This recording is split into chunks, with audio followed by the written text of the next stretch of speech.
মাননীয় স্পিকার, আপনাকে ধন্যবাদ এবং বিশেষ করে আমার দক্ষিণ অঞ্চলের মাননীয় সংসদ সদস্য জনাব নুরুল ইসলাম আমাদের এলাকাকে অ্যাড্রেস করেছেন, সেই জায়গা থেকে তাকেও ধন্যবাদ জানাচ্ছি এবং মাননীয় প্রধানমন্ত্রী আমাদের এই প্রশ্ন তিনি তার বিবেচনায় নিয়েছেন, সেজন্য তাকে ধন্যবাদ জানিয়ে আমার নির্বাচনী এলাকায় ১১২ পটুয়াখালী বাউফল, আমরা আমাদের এলাকা সম্পর্কে বলে থাকি ধান নদী খাল, এই তিন নিয়ে আমাদের বরিশাল। নদী বেষ্টিত এই জায়গা সম্পর্কে যে এখানে উপকূলীয় বিষয়ক মন্ত্রণালয়ের যে বিশেষ বিবেচনা নেওয়া হয়েছে, এই দক্ষিণ অঞ্চলের উপকূলীয় জেলা পটুয়াখালীর বাউফল আমাদের একটি অত্যন্ত নদী বেষ্টিত জায়গা, যেখানে তেঁতুলিয়া এবং লোহালিয়া নদীর তীরবর্তী প্রায় 60টা ইউনিয়ন, তার মধ্যে 4টা ইউনিয়ন অত্যন্ত ভয়াবহ নদী ভাঙনে বিপর্যস্ত। উপজেলা নাজিরপুর, কালাইয়া, চন্দ্রদ্বীপ, কেশবপুর, ধুলিয়া, এদিকে কাছিপাড়া সহ নদীগর্ভে প্রতিনিয়ত মানবিক, সামাজিক এবং অর্থনৈতিকভাবে বিপর্যস্ত হয়ে যাচ্ছে। নদী ভাঙনের ফলে আমাদের কবরস্থান সহ মসজিদ, মাদ্রাসা, স্কুল, মন্দির এগুলো আমাদের ভাঙনে বড় বড় অঞ্চলগুলো ইতিমধ্যে চলে গেছে। মানবতার জীবনযাপন করছে তারা, হাজার হাজার হেক্টর ফসলি জমি যা ইতিমধ্যে নদীর গর্ভে চলে গেছে। স্থানীয় কৃষক এবং দিনমজুর যারা জীবন জীবিকায় ভয়াবহ প্রভাব ফেলছে। মাননীয় স্পিকার, সে জায়গায় আমরা বিশেষভাবে লক্ষ্য করছি যে আমাদের কয়েকটি প্রতিষ্ঠান সহ শিক্ষার্থীদের স্কুলে ছুটে যাওয়ার হার এখন কমে যাচ্ছে। কমিউনিটি হাসপাতাল, স্থানীয় বাজার, এমনকি মানুষের শেষ চিহ্ন কবরও নদীতে বিলীন হয়ে গেছে। গ্রামীণ কাঁচা রাস্তা, কাঁচা পাকা রাস্তা, ভেরিবাঁধ, ওয়াবদা সহ যোগাযোগের অসংখ্য নদী সড়কগুলো নদী ভাঙনের ফলে বিচ্ছিন্ন হয়ে আছে।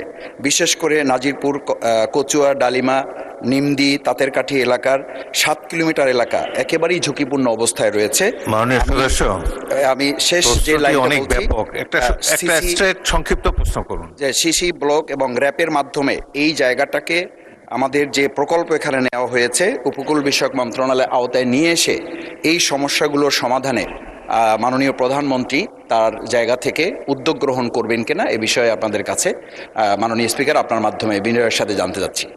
মাননীয় প্রধানমন্ত্রী। ধন্যবাদ মাননীয় স্পিকার, ধন্যবাদ মাননীয় সংসদ সদস্য আপনার একটি গুরুত্বপূর্ণ প্রশ্নের জন্য। আপনি আপনার এলাকার যে সমস্যার কথা বলেছেন সেটি শুধু আপনার এলাকার সমস্যা নয়, বাংলাদেশের বহু মানুষ আছে। এমনকি আমার যেটা ডিস্ট্রিক্ট, সেই বগুড়াতেও সারিয়াকান্দি অঞ্চলে এইরকম নদী ভাঙনের সমস্যা রয়ে গিয়েছে মাননীয় স্পিকার। একই সাথে আরও অনেকগুলো অঞ্চল আছে, দক্ষিণ অঞ্চল বলেন, উত্তর অঞ্চল বলেন, বাংলাদেশের বিভিন্ন জায়গায় এই সমস্যা রয়ে গিয়েছে। এই সমস্যাটা একদিনের নয় মাননীয় সংসদ সদস্য, আপনি যেহেতু ওই অঞ্চলের মানুষ, ওই অঞ্চলে বেড়ে উঠেছেন, আপনার নিশ্চয়ই ধারণা আছে কিভাবে এই সমস্যাটি তৈরি হয়েছে। এখানে সবচেয়ে গুরুত্বপূর্ণ দুটো বিষয় আছে। একটি হচ্ছে যে নদী শাসনের কথা আপনি বলেছেন, সেটি একটি উপায় আছে, এবং একই সাথে আপনি খুব ভালো করে জানেন নদী শাসনের বিষয়টি অত্যন্ত ব্যয়বহুল একটি বিষয়, বাট তারপরেও প্রয়োজন অনুযায়ী আমাদেরকে করতে হবে। এবং সাথে আরেকটি গুরুত্বপূর্ণ বিষয় আছে, এই ভাঙনগুলো কখন হয়? ভাঙনগুলো আমরা দেখেছি অধিকাংশ সময় বর্ষার সময় হয়ে থাকে, যখন নদীতে স্রোত থাকে এবং হঠাৎ করে পানির প্রবাহ যখন বেড়ে যায়। এবং সেই জন্যই মাননীয় সংসদ সদস্য, আপনি নিশ্চয়ই অবগত আছেন, আপনার ধারণা আছে, না দেখে থাকলেও ধারণা আছে, শহীদ রাষ্ট্রপতি জিয়াউর রহমান এই সমস্যাটিকে সমাধানের জন্য খাল খনন কর্মসূচি শুরু করেছিলেন ওনার শাসনের সময়।